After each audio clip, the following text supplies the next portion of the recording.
Comment ça, ils sont 10 à avoir écrit 7 lettres à Jean Castex, le Premier ministre, 10 tous membres de l'association En Commun, qui est l'aile gauche de La République En Marche, menée par deux députés, et écologique, menée par deux députés, Hugues Rançon et Jacques Maire. 4 pages adressées au Premier ministre dans lesquelles il pointe du doigt 300 jours d'état d'urgence sanitaire que nous sommes en train de vivre. Il est de notre responsabilité de vous alerter sur ce qui semble constituer à nos yeux un danger réel pour notre démocratie, écrivent-ils. Rien que ça. Et pourtant, ils sont dans la majorité. Nous ne voulons pas nous habituer à voir les Français vivre dans un état d'urgence permanent, on peut lire dans ce courrier. En fait, l'initiative, elle est née lors du dernier vote sur l'état d'urgence sanitaire. Il y a quelques semaines, ici à l'Assemblée, ces députés se sont réunis pour savoir s'il fallait ou non accepter de prolonger l'état d'urgence sanitaire. Ils étaient plusieurs à vouloir voter contre. Ils ont finalement voté pour, mais avec un serment, celui de ne pas voter de nouvelles prolongations au-delà de celle-ci. Et c'est ainsi qu'est née l'initiative de ce courrier au Premier ministre, au début de la semaine, avec une proposition: inscrire dans notre Constitution le régime de l'état d'urgence, un moyen pour les signataires de mettre en place des garde-fous sans être dans un état d'exception permanent. Alors, est-ce que c'est le retour des frondeurs de François Hollande ? Eh bien, pas vraiment, me disait tout à l'heure un des participants. Écoutez.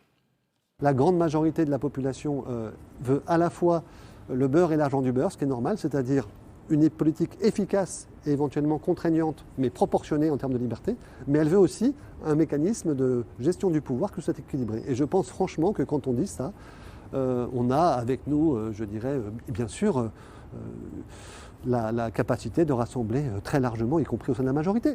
Et il en pense quoi, Jean Castex, de cette initiative ? Eh bien, l'initiative, elle ne plaît pas vraiment du côté de Matignon. On a passé des coups de fil cet après-midi à la rédaction d'LCP, aux conseillers de Jean Castex, et on a pu joindre un conseiller qui nous lâche ce mot sur cette lettre. Elle est détestable, tout simplement. Oui, ce sont les mots de son conseiller.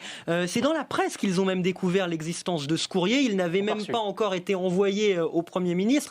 Donc, pour la forme, ça ne plaît pas vraiment. Et sur le fond, ce même conseiller nous indique que c'est irresponsable. Cette démarche fait penser que le gouvernement se régale à restreindre les libertés des Français. Ce n'est pas le bon timing, d'autant plus que la numéro 2 du gouvernement, Barbara Pompili, fait partie de cette association En Commun. Donc vraiment, on pourrait dire de manière triviale, ça la fout mal. Et pour ce qui est de la réponse officielle du Premier ministre, il va falloir attendre le début de la semaine. C'est là que Jean Castex et son équipe vont se réunir pour évoquer les suites à donner à ce courrier au cours d'une réunion hebdomadaire d'équipe. Merci beaucoup, Thomas Després. On passe à présent